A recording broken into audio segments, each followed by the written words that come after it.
ultimately you need to be able to take a step back, get away from busy, and really kind of look at that bigger picture of how am I going to grow, what do I need to build to do that, rather than just kind of fighting the fires as they arrive and dealing with all the notifications as they pop up. Paul Green's MSP Marketing Podcast. The big interview. Yeah, so I'm Graham Allcott. I'm the author of 5 books, including the global bestseller, How to Be a Productivity Ninja. And I'm also the founder of Think Productive, which is a global company that works with some of the biggest and brightest and most interesting companies in the world on personal productivity and helping people to get more done. And I'm so excited to have you on the show for Authors Month. We've had some epic authors so far this month, with more still to come. Yours are, I know I've listened to How to Be a Productivity Ninja at least twice. In fact, I remember one particular car journey, and I can't remember exactly where I was, but I remember thinking, I've got 40 minutes of this book left, and I've only got 20 minutes of journey. How am I going to find the time to listen to this to the end of this book? Because I so wanted to get to the end of it. So it's an absolute delight to have you here on the show. Before we talk about how MSPs can be more productive and get more done in the same amount of time, or even in less time, let's talk about you. So what makes you a worldwide authority on productivity? How have you got to this point? Well, I guess the backstory for me was not being good at productivity and realizing that and wanting to fix it. So I was originally working in the charity world, and then I went freelance. And I was in leadership positions at quite a young age. And then when I went freelance, I suddenly was having all these ideas at my desk one day. And I looked around for the team of people that were going to help me implement stuff. And there was no one there. And I was sat at my desk in my spare room in East London. And so it, for me, was just this realization that I'd become really good at leadership and really good at ideas, but not actually good at being a completer finisher and someone that could actually hold stuff, be organized, have control over stuff. And so I was and I think generally my brain works in quite a sort of strategic, big picture, quite flaky way. And so for me, the question became, how can I get the structures? How can I get the sense of control and organization so that I can deliver the stuff that I wanted to deliver, but also to have the right kind of impact that I want to have? So it was really about how to fix me, was how I got into it.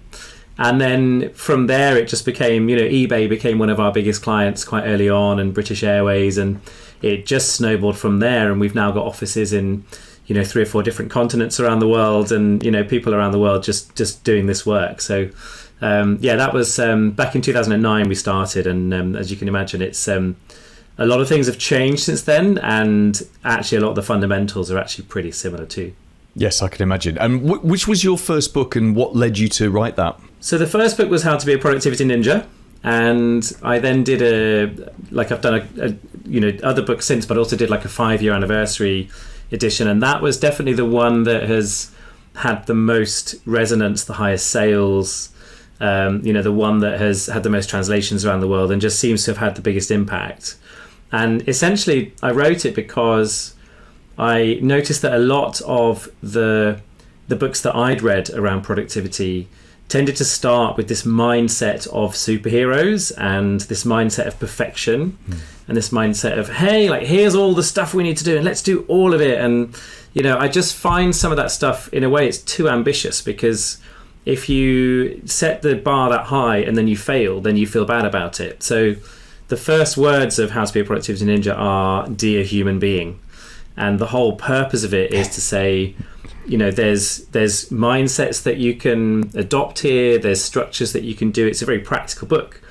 But at the same time, just don't be surprised if sometimes things fall over, or you have a bad day, or it doesn't quite go to plan. And I think that's really missing from a lot of business books that I come across. It's just the sense of, recognizing that we all have limits and we all screw stuff up sometimes, and life isn't perfect, Yeah, no, I completely agree. In fact, in my mind, I classify How to Be a Productivity Ninja with Atomic Habits, which I'm sure you have read. By James Clear. It's another worldwide bestseller. And what I like about both of those books is, as you say, you operate in the real world. In fact, Atomic Habits starts with James Clear talking about how he could never get good habits and how he had to create a system that was built on how we actually are as humans, not what the productivity books of the 70s and 80s told us about. Yeah, for sure. Now, let's talk about MSP. MSPs, because MSPs are the most wonderful set of people I've ever known, and I've been in this world for about 7 years now, and they get more done than the average person, the average business owner. However, when I talk about them getting more done, the things that they get done are typically the technology things that their clients need them to get done, because their very nature is to do the projects that bring in the revenue, to set up the services that bring in the monthly recurring revenue, and of course to fix the things that have gone wrong. That's what the clients are ultimately paying for.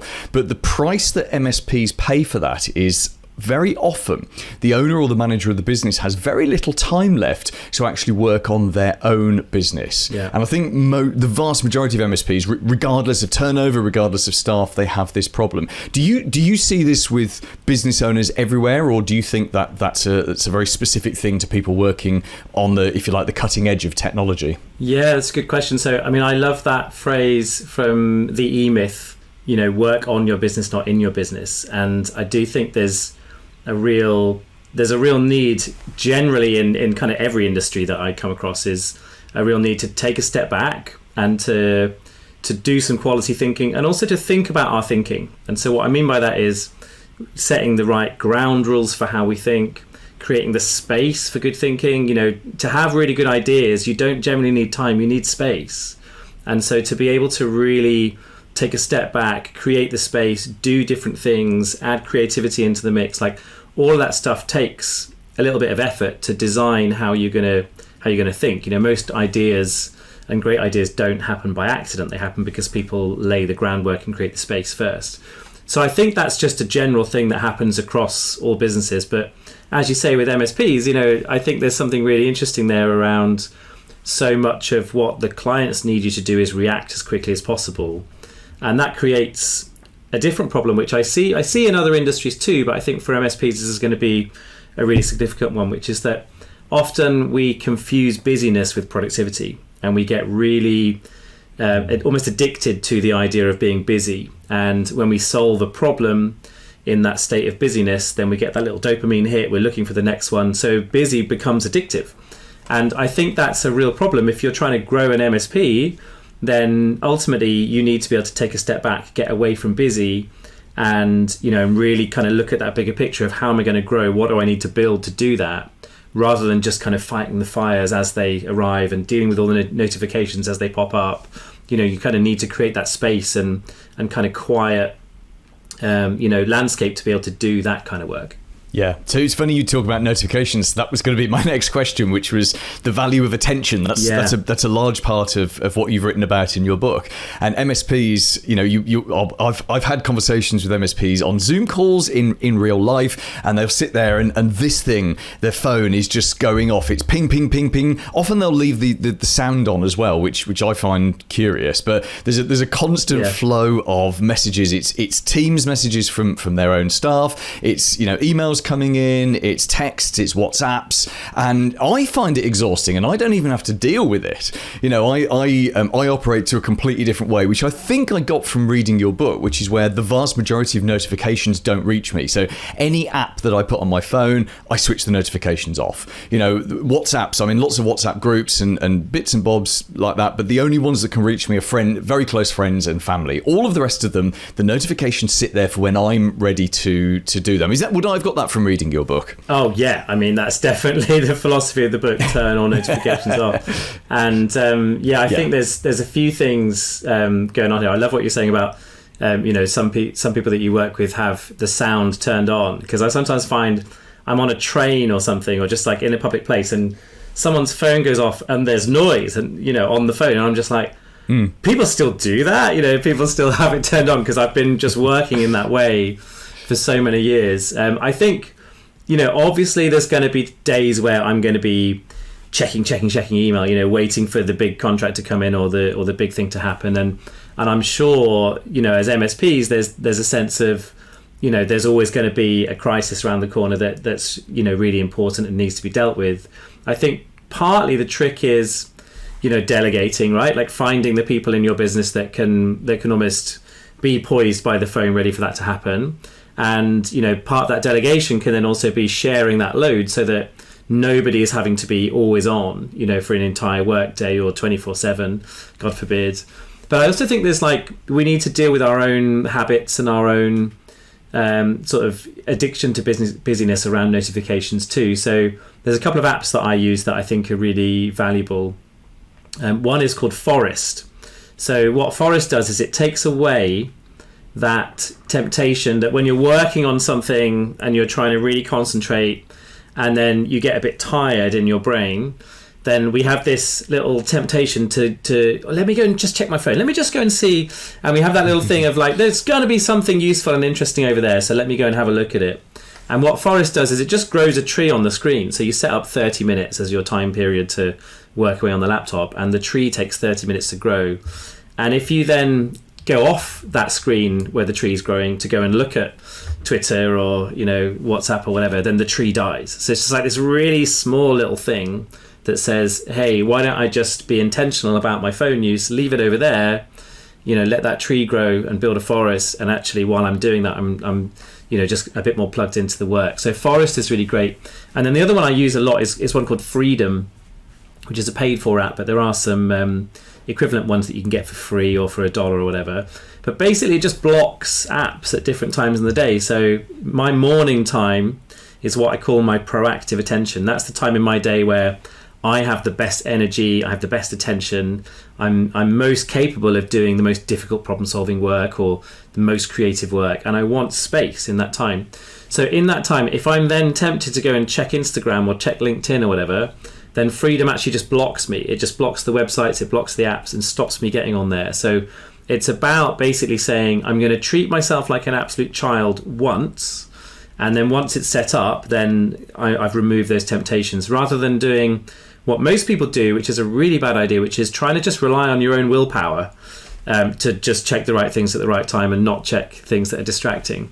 And your own willpower is a depleting resource. It's a really bad strategy. So finding ways to just, be much more intentional, mindful around those notifications and those interruptions will actually give you increased attention and give you increased ability to focus on the right stuff.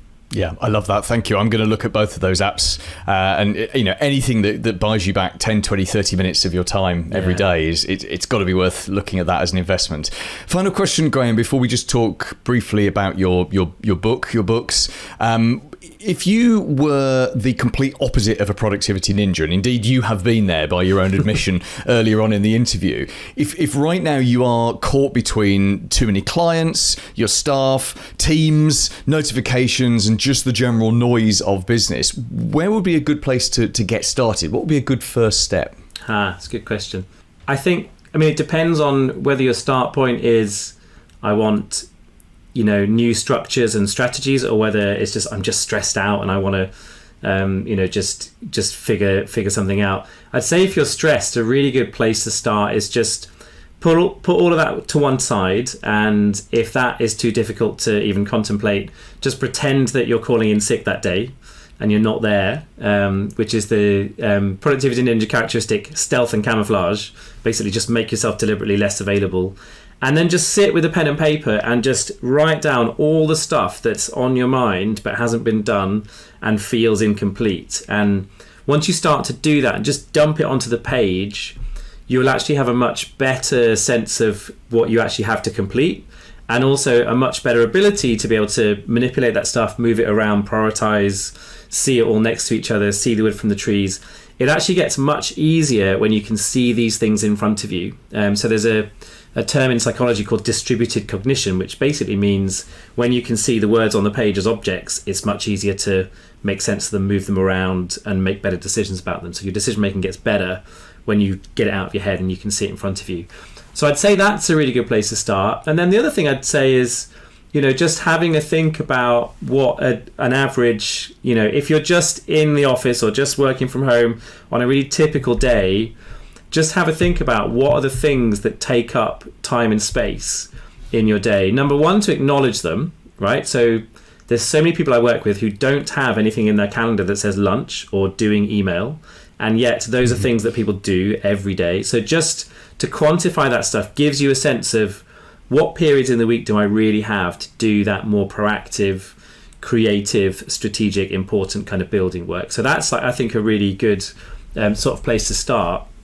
And then just to think about what perhaps in my day are the habits that I don't like, and what can I change? And so there's lots you can do just around, I mean, obviously my book, How to Be a Productivity Ninja, is literally the kind of start to finish of how to implement a lot of that stuff. But even just going onto YouTube and putting in, you know, what kind of to-do list apps are out there, you'll find so many people out there just kind of sharing their favorite apps and tools. And, you know, I'm sure MSPs are not short of the sort of magpie syndrome of, shiny new tool. But I think there's something really valuable about just taking that step back and starting from, what do I want today to feel like? What do I want the habits that I have to actually produce? And just kind of starting from there with almost like a blank page, not looking at your diary, not in the middle of everything, is a really good way to just kind of design a better way of working for, you know, the next typical day that you're going to have in the office or working from home or whatever. I love it. Although I'm not sure about going onto YouTube. That's could be a distraction in itself. Exactly, yeah. You can easily lose an hour there. Graham, thank you for being on the show. Just tell us briefly a little bit more about the book, and of course, where can we get it worldwide? There are various different books, and you can find links to most of what I do just at grahamallcott.com/links. So you've got links to the book and everything in there. I do a weekly email called Rev Up for the Week, which is basically one positive or productive idea for free every Sunday. It's at 4:05 p.m. UK time. I just picked that time at random. But the idea is it's just something positive or productive for the week ahead. So you can just get that at grahamallcott.com and sign up there. Everything else that I'm up to really is also at grahamallcott.com/links. So if you go there, you'll find pretty much everything you need. Paul Green's MSP Marketing Podcast.